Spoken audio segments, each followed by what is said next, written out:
Good morning. This is 14th lecture of topic human health and disease. Actually, this is last lecture of this topic. Today we complete totally this topic. Here, today we discuss next article, drug addiction. Drug addiction. Here, first concentrate on only what is meant by addiction. Addiction ला आपण मराठीत काय म्हणतो? व्यसनाधीनता. Meaning here, physical and mental dependency on certain chemical substances. Which are these substances? Here, tobacco made products, then smoking, any type of here smoking, bidi, cigarette, pipe, hookah, chilling, like this. Then here alcoholism. Then here drug addiction. The example of drugs are heroin, morphine, apu, charas, ganja, bhang, LSD, etc. Here, these substances are here very toxic, highly toxic, and here physically and mentally dependency on that certain toxic chemical is called as actually addiction. Then question arises, what is meant by drug addiction? मग drug addiction म्हणजे काय? Same like here definition of addiction. Addiction सारखीच या ठिकाणी व्याख्या असेल. Physical and mental dependency only on drugs. शारीरिक दृष्ट्या आणि मानसिक दृष्ट्या फक्त ड्रग्ज वरतीच अवलंबून राहणं याला आपण ड्रग ऍडिक्शन असं म्हणतो. म्हणजे एखाद्या वेळेला ड्रग्ज नाही मिळालं तर तो व्यक्ती अस्वस्थ होतो, बेचैन होतो, इरिटेबिलिटी, एकदम चिडचिड होते, फेरी ऍग्रेसिव्ह, प्रचंड असा तो ऍग्रेसिव्ह होतो, काहीही करू शकतो. या पद्धतीची जी अवस्था असते that symptom is called as a withdrawal symptoms. काय म्हटलं जातं त्याला? Withdrawal symptoms. Here, drugs also used as a medicine. दैनंदिन जीवनात व्यवहारात जेव्हा केव्हा आपण आजारी पडतो, कोणत्याही प्रकारचा आजार असो, त्या आजारावरती उपाय म्हणून या ठिकाणी शक्यतो ड्रगचाच उपयोग केला जातो. But up to limit. योग्य प्रमाणात, संतुलित प्रमाणात, आवश्यक तेवढाच त्या ठिकाणी डॉक्टर डोस देतात आणि म्हणून आपले आजार बरे होण्यास मदत होते. Here the most important benefit of drug is it is used as a medicine. औषध म्हणून त्याचा उपयोग केला जातो. Here drugs either depress the activity of brain or increase the activity of brain, central nervous system. आपला जो मेंदू आहे, मेंदूच्या ज्या काही ऍक्टिव्हिटी असतील त्याच्या सर्व ऍक्टिव्हिटी एकतर तो कमी करतो किंवा त्या ऍक्टिव्हिटी पूर्णपणे वाढवल्या जातात. या पद्धतीने सुद्धा ड्रगची मदत झाली दिसून येते. त्याच्या ऍक्टिव्हिटी त्या पद्धतीने असतील. Here, drugs take in our body with the help of any type of method. कोणत्याही प्रकारे ड्रग्ज घेतली जातात. Example here by orally method. जिभेवरती तो केमिकल सबस्टन्स म्हणजे ड्रग ठेवला जातो, म्हणजे तोंडावाटे घेतला जातो. Then either with the help of injection. Injection द्वारे सुद्धा ड्रग्ज नशावर्धक केमिकल सबस्टन्स बॉडीमध्ये घेतले जातात. And also with the help of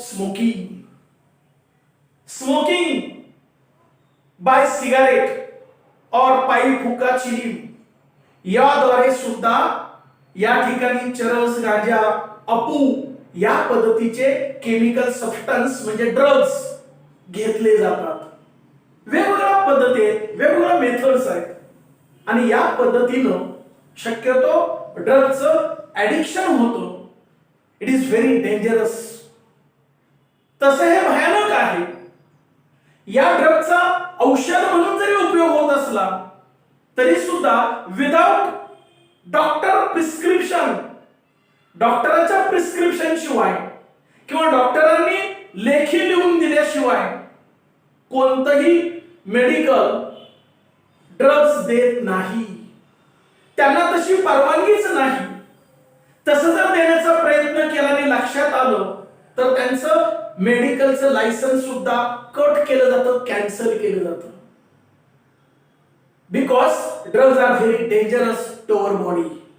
आपल्या शरीराला ते घातक आहे. त्याची सवय लागणं सुद्धा फार घातक आहे.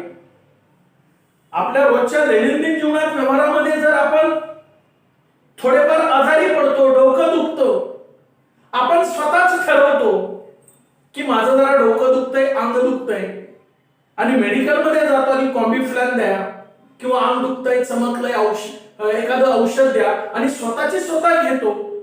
दिस मेथड इज टोटली रॉंग. 100% चुकीचं आहे. इव्हन दो क्रोशिन सारखी गोळी सुद्धा आपण स्वतःहून ठरवून घेणं इट इज ऑल्सो डेंजरस. हे सुद्धा घातक आहे. बिकॉज फिजिकली आणि mentally dependency on certain toxic chemicals that is nothing but drug addiction. याला आपण ड्रग ऍडिक्शन म्हणतो. नेहमी डॉक्टरांच्या सल्ल्याशिवाय, ट्रीटमेंट शिवाय कोणतंही गोळ्या, औषध, इंजेक्शन घेता कामा नये. कोणताही केमिकल सबस्टन्स घेता कामा नये. हे फार महत्वाचं आहे. अन्यथा जर तसं आपण घेत असू तर त्याला काय म्हणायचं? Drug addiction. It is clear. Actually there are so many types of drugs. त्याचे खूप प्रकार आहेत. First most important is here sedative. Sedative means शामक, ज्याला मराठीमध्ये आपण काय म्हणतो? शामक. सिडेटिव्ह याला आपण काय म्हणतो मराठीमध्ये? शामक. It depress the activity of brain. It give relief from worries. आपले जे काही काळजी, चिंता असतात, टेन्शन असतं, त्याच्यापासून रिलीफ मिळतं. अशा पद्धतीचं हे सिडेटिव्ह टाइप ऑफ ड्रग्स हा पहिला प्रकार असेल. Then second stimulant. स्टिम्युलंट मराठीमध्ये त्याला प्रेरक असं म्हटलं जातं. It give stimulus to our body and increase the activity of body. Fresh, alert, एकदम उत्साह मिळतो. एक्झाम्पल टी, कॉफी, चहा, कॉफी सारखे पदार्थ आपण जर घेतले तर आपण फ्रेश होतो, एनर्जेटिक होतो, उत्साही होतो. ह्या एक प्रकारचा दुसरा असेल. Then third narcotic. नार्कोटिक याचा मराठीत अर्थ काय घेऊया? हिअर गुंगी आणणारे पदार्थ. मेंदूला अत्यंत एक वेगळी धुंदी आणली जाते असे मादक पदार्थ याला आपण नार्कोटिक ड्रग असं म्हणतो.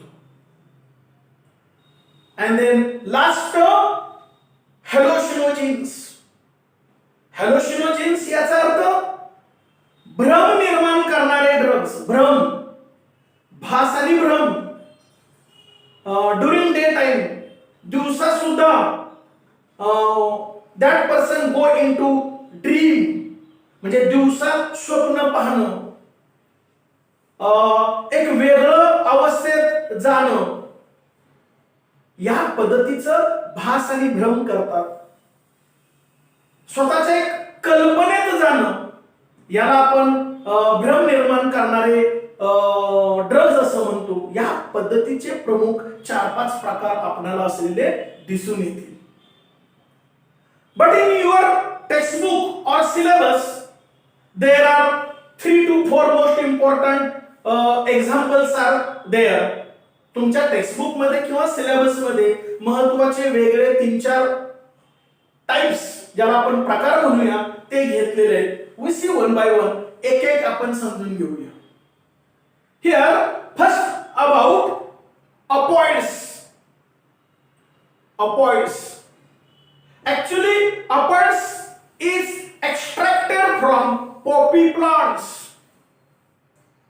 म्हणजे आपल्या घरच्या आहारामध्ये जेवणामध्ये एक छोटीशी बारीक छोटे छोटे कण म्हणजे खसखस, ज्याला मराठीमध्ये आपण म्हणतो खसखस, याची जी काय प्लांट असते त्या प्लांट पासून खऱ्या अर्थानं अपॉइड्स.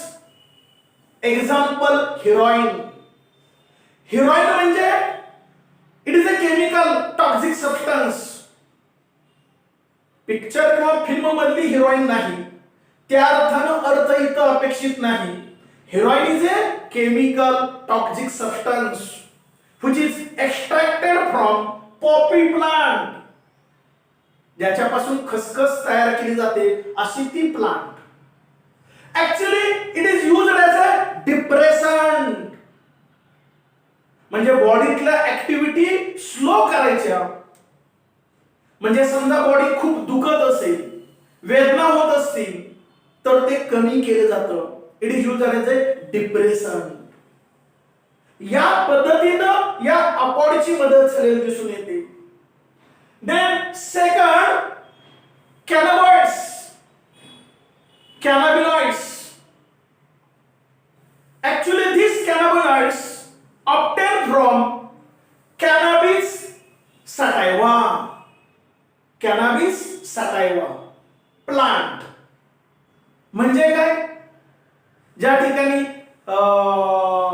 गांजा, मराठीत आपण म्हणूया गांजा, गांजाच्या रोपट्यांची सुद्धा लागवड केली जाते आणि त्या प्लांट पासून खऱ्या अर्थानं चरस, गांजा, हशीश, ज्याला आपण भांग वगैरे म्हणतो, या पद्धतीचे टॉक्सिक केमिकल सबस्टन्स बनवले जातात, तयार केले जातात आणि याचा सुद्धा आपल्या बॉडीवरती बऱ्यापैकी एक वेगळा आगळा परिणाम झालेला दिसून येतो. एक धुंदी येते, एक नशा येते, हवं हवंसं वाटतं, एन्जॉय मिळतो, हॅपीनेस, आनंदीपणा येतो, हायली एनर्जेटिक, प्रचंड असा उत्साह येतो आणि जास्तीत जास्त घेण्याचा आपण तो प्रयत्न करतो. या पद्धतीचं कॅनाबिनॉइड्स हे एक दुसरा प्रकार आपल्याला असलेला दिसून येईल. Then third cocaine. It is also extracted or obtained from coca plant. Coca plant. Actually, it increase level of neurotransmitter. You know very well our brain is made up of neurons. चेतापेशींनी आपला brain बनलेला आहे. And here the messages transmit from one cell to another cell, one neuron to another neuron. There is a chemical substance in between or that gap. त्याच्यामध्ये chemical substance असतो, gap असतो, neurotransmitter. हे जे काही संदेश वहन आहे न्यूरॉन्स मधलं, ते संदेश वहन प्रॉपर होणं गरजेचं आहे. त्याच्यामध्ये जर बिघाड झाला तर एकदम वेगळी बिहेवियर्स होतात, ज्याला आपण मॅड असं म्हणतो, वेडपटपणा म्हणतो किंवा वेड होणं असं म्हणतो. कोणतीही आपल्या म्हणजे वेग बोलणं, वेग राहणं, वेगवेगळ्या वेग ऍक्टिव्हिटी करणं, असं असंबंध बडबडणं, वेडेपणाची लक्षणं त्या ठिकाणी दिसून येते. आणि म्हणून न्यूरोट्रान्समीटर मेंदूतलं संदेशवहन प्रॉपर होणं गरजेचं आहे. या पद्धतीचं कोकाईन सुद्धा एक नशा आणणारा मादक पदार्थ असलेला दिसून येईल. देन यार फोर्थ हॅलोसिनोजिन्स. मगाशीच आपण पाहिलेलं आहे भ्रम निर्माण करणारा पदार्थ. एक वेगळेच भ्रम निर्माण होतात. म्हणजे आपण कोणतरी वेगळं पूर्वी होतो, पूर्वीच्या जन्मी आपण कोणतरी होतो, किंवा दुसरेच असे कोणतरी स्वप्नात आल्यासारखं वाटतं. म्हणजे या पद्धतीचे भास आणि भ्रम निर्माण होतात. It is because of हॅलोसिनोजिन्स.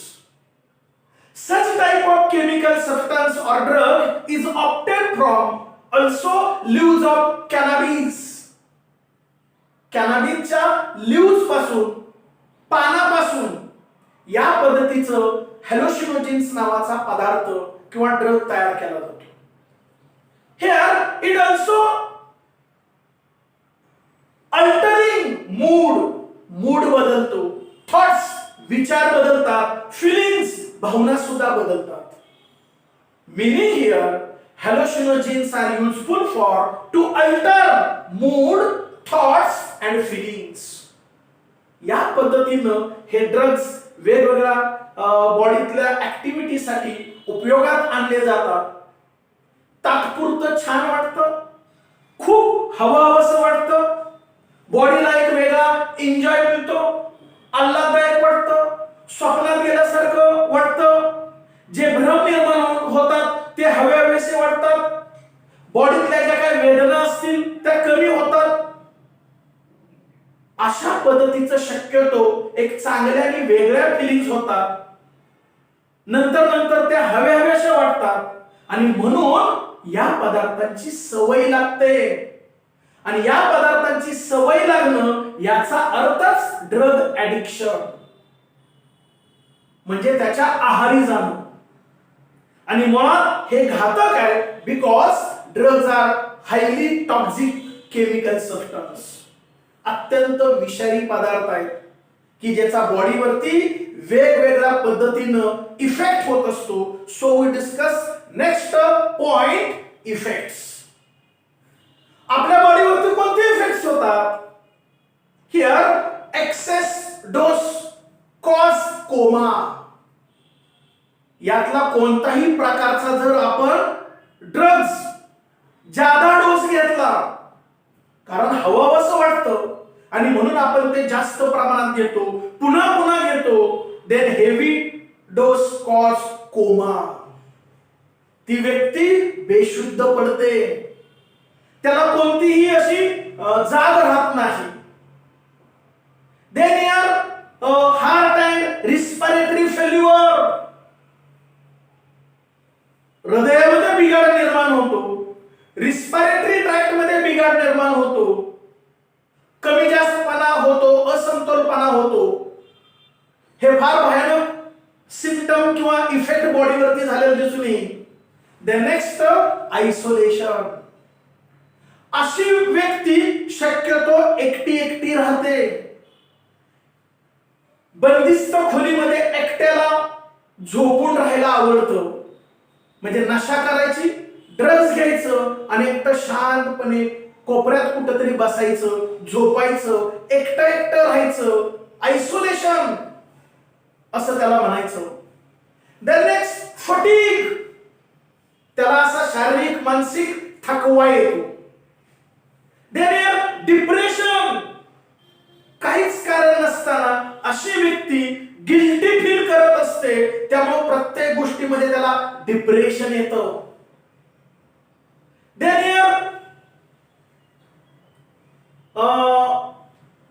Drops of school and college. शाळा महाविद्यालयातील तो युवक असेल तर तो शाळेत जायचं बंद करतो.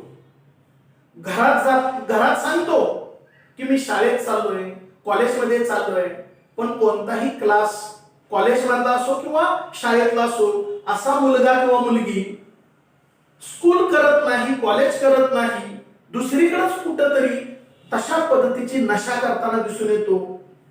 म्हणजे ड्रॉपिंग ऑफ स्कूल और college. Then here family conflict, सतत आई वडिलांशी बहीण भावाशी संघर्ष होतो, भांडणे होतात, अविश्वासाचं वातावरण निर्माण होतं आणि भांडणं भयानक भयानक असतात, टोकाची असतात, सतत फॅमिली कॉन्फ्लिक्ट झालेलं दिसून येईल. Then here also crime. समजा असे ड्रग्ज घेण्यासाठी पैसे नसले, घरातली आई बाबा काही सारखे पैसे देणार नाहीत, आणि मग काय होतं, असे जे तरुण मुलं असतील किंवा कुणी असेल, अडल्ट एखादा असेल पर्सन, तो काय करेल, पैसे नसले तर ते ड्रग्ज कुठूनही कशाही परिस्थितीत मिळवण्यासाठी कोणताही गुन्हा करायला तयार होतो. मग मे बी स्मगलिंग, तो स्मगलिंग सुद्धा करू शकेल, इव्हन दो रॉबरी, ज्याला आपण चोरी लुटमार सुद्धा करू शकेल, एनी टाइप ऑफ कोणताही गुन्हा तयार करायला तो म्हणजे सिद्ध असतो, त्याची तयारी असते, त्याची मानसिक कॅपॅसिटी झालेली असते. आणि हे फार भयानक आहे, कारण कोणत्याही परिस्थितीत त्या व्यक्तीला वेळेत हा नशावर्धक पदार्थ म्हणजे ड्रग्ज मिळणं गरजेचं असतं, कारण बॉडी ती मागत असते. आणि जर मिळालं नाही तर बॉडीमध्ये वेगवेगळी विकृत लक्षणं दिसायला सुरुवात होतात, सहन होत नाही, अस्वस्थ होतो, बेचैन होतो, इरिटेशन होतं, आणि म्हणून ती व्यक्ती कोणत्याही परिस्थितीत ते ड्रग्ज मिळवण्याचा प्रयत्न करतो. या लक्षणाला मागाशी आपण काय म्हणलो होतो, withdrawal symptom. And here such a type of drug take with the help of injection means here sometimes contaminated syringes. एक मुलगा ज्या इंजेक्शन निडलनं ड्रग घेतलेला आहे तेच इंजेक्शन दुसरा मुलगा वापरतो, एकमेकाचं सिरिंजेस निडल वापरतात, हेन्स कॉल्ड एड्स. एड्स सारखे भयानक रोग होऊ शकतात, हिपॅटायटिस सारखा भयानक रोग होऊ शकतो. या पद्धतीनं हे ड्रग्ज ऍडिक्शन प्रचंड प्राणघातक आहे, हे बेसिकली माहिती असणं गरजेचं आहे. These are the effects. मग इतकं भयानक ड्रग ऍडिक्शन असलं तरी असं का होतं? The next point, causes of drugs. Drug वरती अवलंबून राहण्याची कारणं कोणती? There are so many reasons behind it. खूप अनेक कारण आहेत. पहिलं महत्वाचं कारण असेल insufficient parent care. Insufficient parent care म्हणजे पालकांचं इतकंसं लक्ष नसतं. सध्या धावपळीचं युग आहे, आई बाबा दोघंही कामधंदा व्यवसाय करतात, नोकरी करतात, किंवा खेडेगावातील ग्रामीण भागातील आई बाबा असले तर रानावनात शेतात जातात, राबतात, त्यांना वेळ नसतो मुलांच्याकडे लक्ष द्यायला. आणि पालकांना असं वाटतं माझा मुलगा किंवा माझी मुलगी चांगली आहे, ते चांगलेच वागतील, आमचे जीन्स आहेत किंवा आमचे संस्कार आहेत म्हणून विश्वास ठेवतात, आणि मुलं मात्र विश्वासाला तडा देतात. आई वडिलांचं लक्ष नसल्यामुळं मुलं विश्वासघात करतात आणि अशा ड्रग्ज घेण्याच्या मार्गाला लागतात. हे अत्यंत महत्वाचं पहिलं कारण असेल, कॉज और reason of your drug addiction. Then second year, lack of communication between child and parent. आई वडील आणि मुलं यांच्यात सुसंवादच होत नाही. जे गप्पा मारल्या पाहिजे, एकमेकाशी हेल्दी कम्युनिकेशन पाहिजे, शेअरिंग ऑफ फिलिंग, मनामध्ये जे काय येतं मुलांच्या ते आईबाबांच्या पाशी त्यांनी व्यक्त केलं पाहिजे, गप्पा मारल्या पाहिजे, चर्चा केल्या पाहिजे. पण असं फारसं काही कुटुंबांच्या मध्ये होत नाही. आणि मग अशी मुलं व्यसनाच्या मार्गी लागतात, व्यसनाधीनता होतात, ड्रग ऍडिक्ट होतात. हे दुसरं महत्वाचं कारण या ठिकाणी दिसून येईल. देन यार फॅमिली कॉन्फ्लिक्ट. जर घरामध्ये सारखे संघर्ष असतील, सतत भांडणं असतील, आईबाबांचे असतील किंवा कोणाची असतील, सतत जर भांडणं असतील, होत असतील, तर घरातलं वातावरण डिस्टर्ब असतं, फॅमिली डिस्टर्ब असते. अशा वेळेस ती मुलं या ठिकाणी किंवा जे म्हणतात आई वडील हे सुद्धा ड्रग ऍडिक्ट होण्याची शक्यता जास्त असते. हे एक महत्वाचं कारण असेल. The next, high expectation from here children. प्रत्येक आई बाबांना वाटतं आपल्या मुलांनी काहीतरी मोठं व्हावं. खरं तर प्रत्येक आई बाबांनी आपली मुलाची कॅपॅसिटी पाहिली पाहिजे. त्याची कॅपॅसिटी किती आहे, त्याचा इंटरेस्ट कशामध्ये, त्याचा कल कशामध्ये आहे, त्याला काय आवडतं, तो कोणत्या क्षेत्रामध्ये जाऊ शकेल, अशी चर्चा होणं गरजेचं आहे. मूळ त्याच्या कलेनं वाढत असतं, त्याच्या इंटरेस्टनं वाढत असतं. तो कोणत्या क्षेत्रात जातो महत्वाचं नाही. तो मुलगा किंवा मुलगी स्वतःच्या इच्छेनं स्वतःचं करिअर निवडतो आणि त्यात तो आनंदी आहे हे फार महत्वाचं आहे. पण असं कधी होत नाही. आई बाबा आपल्या अपेक्षा मुलांच्या माथी मारतात, बळजबरी करतात. तू अमुकच बनलं पाहिजे. त्यामुळं मुलांच्या वरती असं प्रचंड प्रेशर येतं आणि प्रेशर आल्यामुळं मग मुलं ती इच्छा पूर्ण नाही केल्यानंतर मग अशा वाम मार्गाला लागतात, ड्रग ऍडिक्ट बनण्याची शक्यता असते. हे एक महत्वाचं असतं. The next year high risk. जे स्पोर्ट्समॅन असतात एका सेकंदाला गोल्ड मेडल जाण्याची शक्यता असते. 1 सेकंद. आणि प्रचंड 5-5, 10-10 वर्ष कष्ट केलेलं असतं. एका सेकंदासाठी जर गोल्ड मेडल जाणार असेल तर प्रचंड एनर्जी येण्यासाठी कधी कधी स्पोर्ट्समॅन 1 तास अगोदर ड्रग्ज घेतात, जेणेकरून ऍट अ टाइम त्या क्षणाला जरी बॉडीला इजा झाली तरी कळत नाही, मेंदूला कळत नाही की किती हेवी एक्सरसाइज केलाय आणि त्या नशेमध्ये आपला ऍट एनी कॉस्ट पहिलाच नंबर येईल, गोल्ड मेडल मिळेल. म्हणून स्पोर्ट्समॅन सुद्धा ड्रग्ज घेत असतात. हे बऱ्यापैकी उघडकीस आलेलं आहे. म्हणजे अशी अनेक कारणं आहेत. Number of so many reasons behind drug addiction. तुम्हाला जे आठवतील दैनंदिन जीवनात व्यवहारात तुम्ही जी काय ऐकली असतील ती लिहिली तरी चालतील. या पद्धतीनं causes or reasons of here drug addiction असलेली दिसून येतील. Then last point, control measures. Control measures. Drug addiction वरती प्रतिबंध काय? Actually here prevention is better than cure. ड्रगच्या आहारीच जाऊ नये, ड्रगच्या नादालाच लागू नये, हेच अत्यंत महत्वाचं आहे. कोणताही प्रकार असो, prevention is better than cure हे फार महत्वाचं आहे. मग या ठिकाणी कोणते मुद्दे येतील? आता मी जी कारणं सांगितली, causes or reasons of here drug addiction, तेच मुद्दे या ठिकाणी कंट्रोल मेजर्सला तुम्ही वापरणं आवश्यक आहे. एक्झाम्पल एक घेऊया. पहिलं काय सांगितलं होतं? Insufficient parent care.